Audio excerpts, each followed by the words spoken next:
Pocatello and Reedy Creek Railway Digital Magic Academy. I'm Robert, and in this lesson I'll start showing you the process I used to program an Arduino to control the lights on my Epcot T-Track module.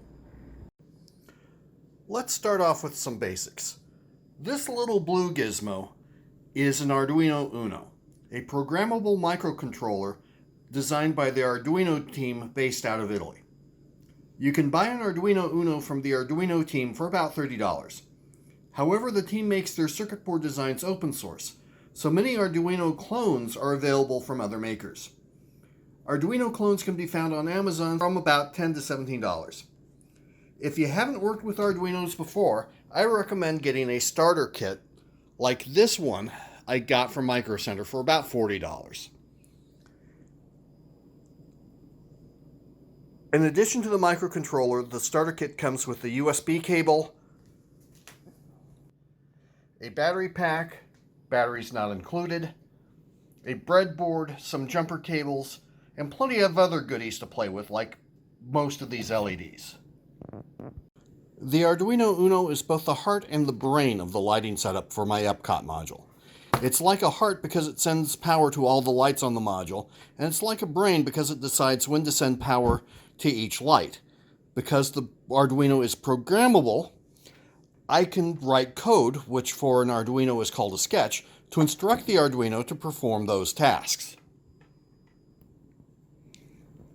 Now, a lot of model railroad channels will show you how to wire up the Arduino and then direct you to a site to download a sketch for the project they created.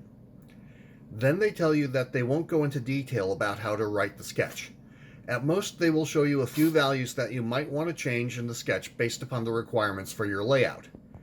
I'm afraid that these videos won't be like those. One of the things I do when I'm not playing with trains is study computer programming. Therefore, I'll be giving a more detailed explanation of the code I used for this project. The first thing you need to do before writing your sketch is download the Arduino IDE. IDE stands for Integrated Development Environment, which is a computer program that combines several functions that developers can use to write code.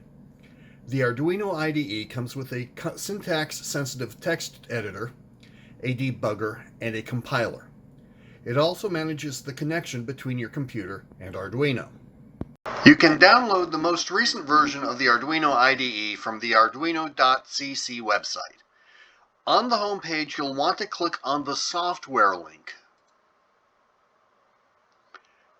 which will open a page where you can get the Arduino IDE. Just select the appropriate format for your operating system, and the software will be transferred to your computer. Arduino will give you an opportunity to donate, but you don't have to donate to download the IDE.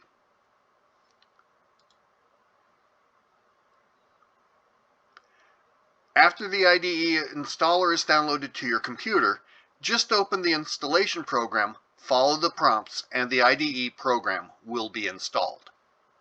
Whenever you open a new sketch in the Arduino IDE, it will look like this. There are two functions that are required in any Arduino sketch: setup and loop.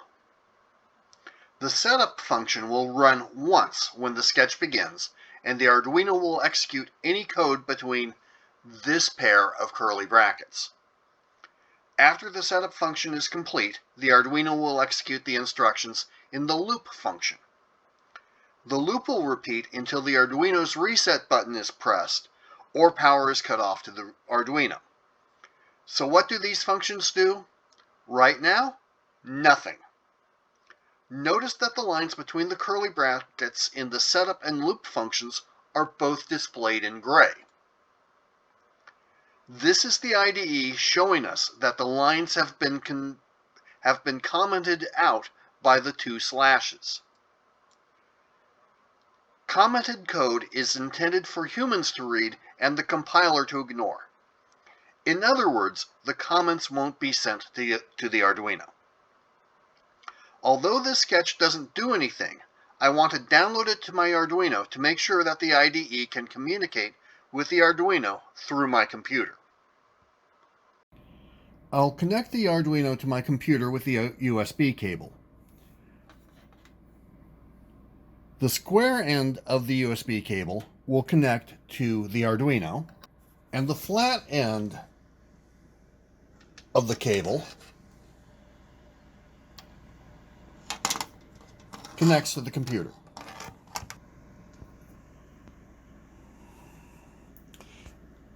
And Albert still doesn't care how the USB is connected to the computer. Once the Arduino is connected, use the Tools port menu in the IDE to select the port that the USB is connected to. We can then confirm that we have an Arduino Uno through the Tools Get Board Info menu. Now that we have verified what kind of Arduino is connected, it appears in the Select Board pull-down menu on the button bar. At this point, we can save our sketch by using the File Save As menu.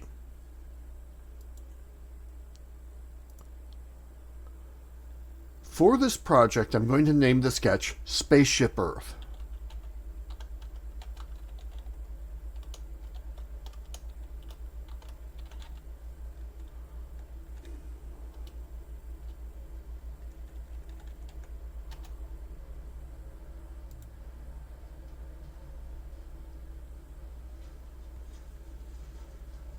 Please note that I spelled this with all lowercase letters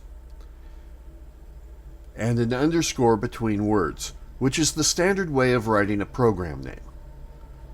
Now we click the check mark icon in the button bar to verify that we can compile the code into machine language our Arduino can understand. Then we click the right arrow icon to transfer the code to the Arduino. In a few seconds, the IDE compiles the code and transfers it to the Arduino.